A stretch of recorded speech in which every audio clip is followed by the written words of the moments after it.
Nafsu birahi adalah doa, rahasia gairah yang bisa mengubah hidupmu. Lo pernah sadar nggak bahwa di balik setiap gejolak birahi yang lo rasain, ada sesuatu yang jauh lebih dalam dari sekedar ingin. Kita diajari sejak kecil buat takut sama nafsu, dibilang itu dosa, kotor, harus dijauhi.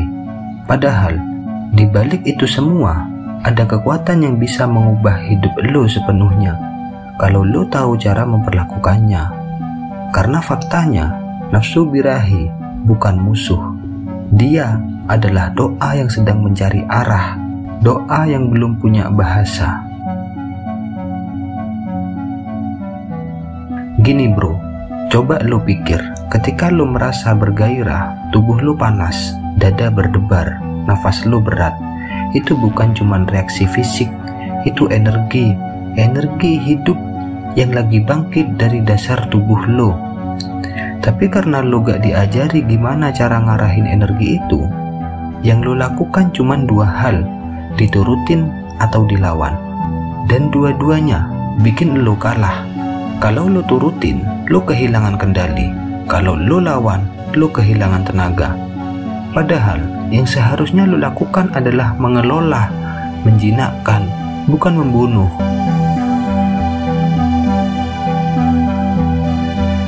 Nafsu birahi itu kayak anak kecil. Kalau diabaikan, dia ngamuk. Kalau dimanja, dia manja selamanya. Tapi kalau lo ajak ngobrol, lo dengerin, lo bakal sadar. Sebenarnya, dia gak cuman mau keluar, dia mau naik. Dia mau diubah jadi sesuatu yang lebih besar, jadi semangat, jadi visi, jadi karya. Masalahnya, sebagian besar orang berhenti di level paling bawah, level ingin menikmati. Padahal, di atasnya ada level ingin mencipta. Lo tahu, kenapa orang yang lagi jatuh cinta bisa tiba-tiba produktif banget?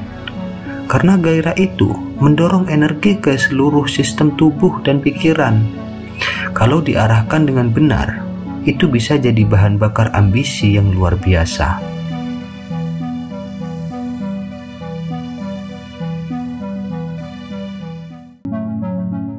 Ini bukan mistik, ini energi. Lo mungkin pernah dengar istilah sexual transmutation. Itu bukan sekedar konsep spiritual, tapi psikologis. Ketika lo menahan dorongan, bukan memendam, tapi menyadarinya, energi itu gak hilang, dia berubah bentuk. Dia naik dari bawah ke atas, dari perut ke dada, dari dada ke kepala. Dan di situ, ia jadi daya cipta. Orang yang bisa menahan dan mengelola nafsu punya aura yang berbeda. Tatapan matanya dalam, gesturnya tenang, tapi berwibawa, dan orang lain ngerasain. Mereka tertarik tanpa tahu kenapa. Karena energi itu menular bro, dan itu yang jadi magnet rezeki.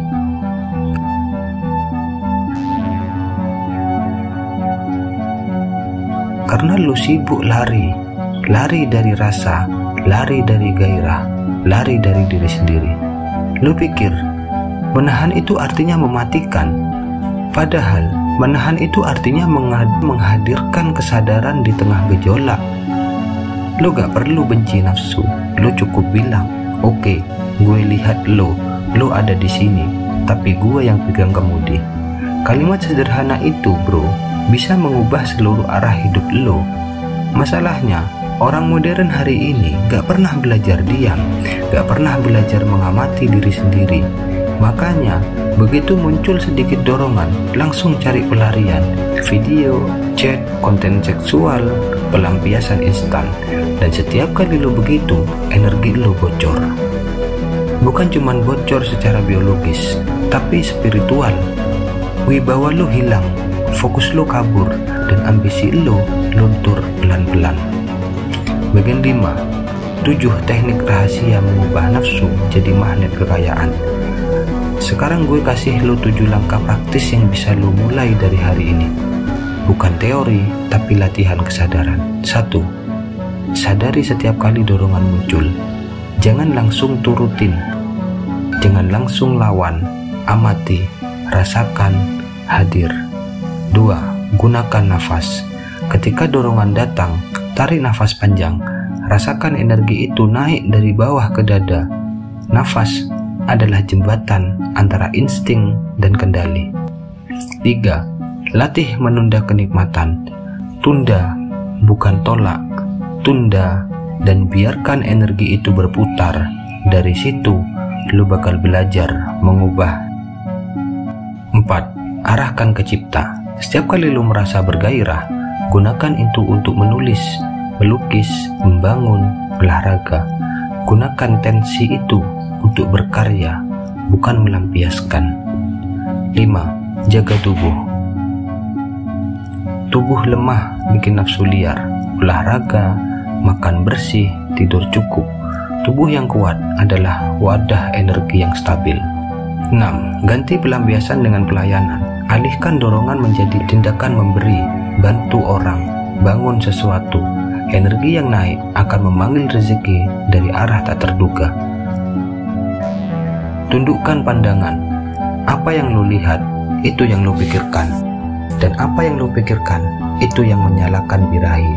Jagalah inputmu, lindungi pikiranmu.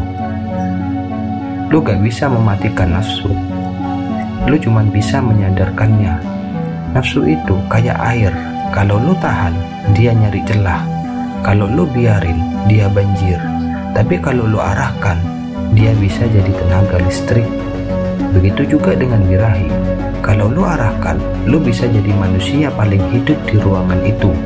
Lu punya pancaran energi, gairah, karisma, dan kejelasan arah. Dan itu bukan karena lu suci, tapi karena lu sadar. 7. Setiap kali lu menahan, lu sedang menabung daya hidup. Bayangin begini, setiap kali lu berhasil menahan diri dari godaan, itu kayak lu isi baterai jiwa lu 1 bar. Semakin sering lu sadar dan menunda, baterai itu makin penuh.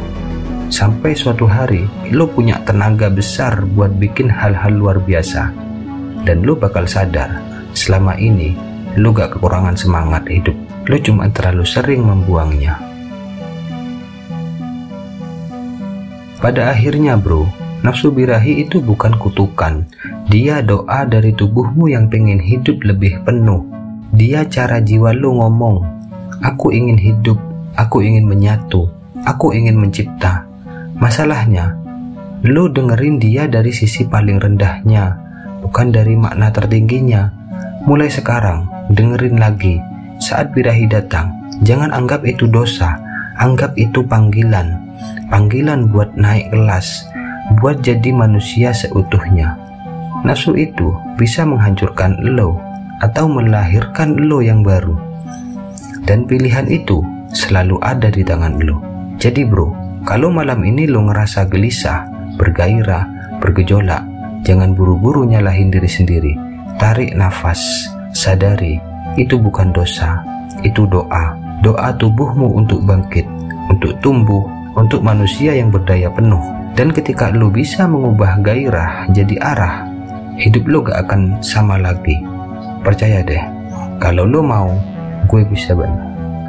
Semangat bro.